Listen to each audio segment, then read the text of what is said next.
Overnight mounting outrage and demands for accountability in Minneapolis. Demonstrators face to face with police. Over the weekend, thousands braving sub-zero temperatures in protest after Saturday morning, Border Patrol agents shot and killed 37-year-old Alex Preddy, a U.S. citizen who worked as an ICU nurse. The city's second fatal shooting this month at the hands of federal agents. Multiple graphic videos from the scene show Preddy appeared to try to help a woman who'd been pushed by a federal officer. He appears to be holding a cell phone before he's shoved by a federal agent, pepper sprayed, and pulled to the ground. 3 officers appearing to grapple with Preddy. 1 agent appearing to repeatedly hit him. 1 federal officer appears to draw a handgun, while another agent appears to be seen removing a gun from Preddy's waistband. The video then shows officers firing several shots as Preddy falls to the ground. The officers backing away and continuing to fire.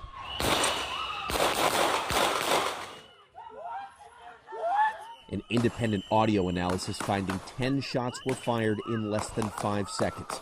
In court documents, one witness, a physician who treated Preddy at the scene, says agents shot Preddy at least 6 or 7 times, adding the victim had at least 3 bullet wounds in his back, an additional gunshot wound on the victim's upper left chest, and another possible gunshot wound on his neck. Another eyewitness saying it didn't look like he was trying to resist. 4 or 5 agents had him on the ground, and they just started shooting him. Preddy had no criminal record, and local law enforcement said he had a valid permit to carry a firearm. This screen grab showing Preddy on his knees looking down, holding only a phone, with an officer pointing a handgun at point-blank range. But in the immediate aftermath of the shooting, federal officials were quick to blame Preddy, claiming he approached Border Patrol agents with a 9mm semi-automatic handgun seen here, along with 2 magazines, and said agents attempted to disarm him, but he violently resisted.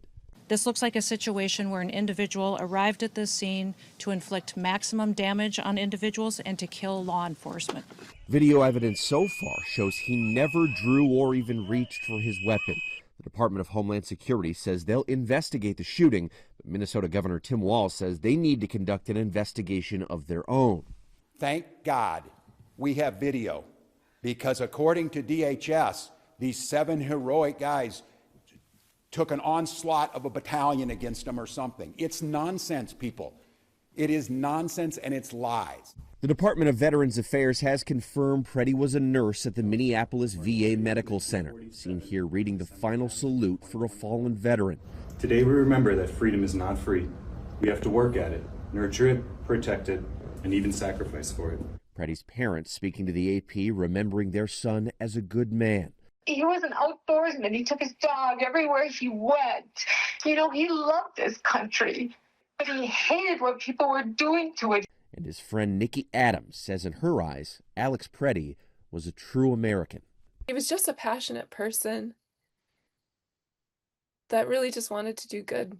He really deeply cared about people.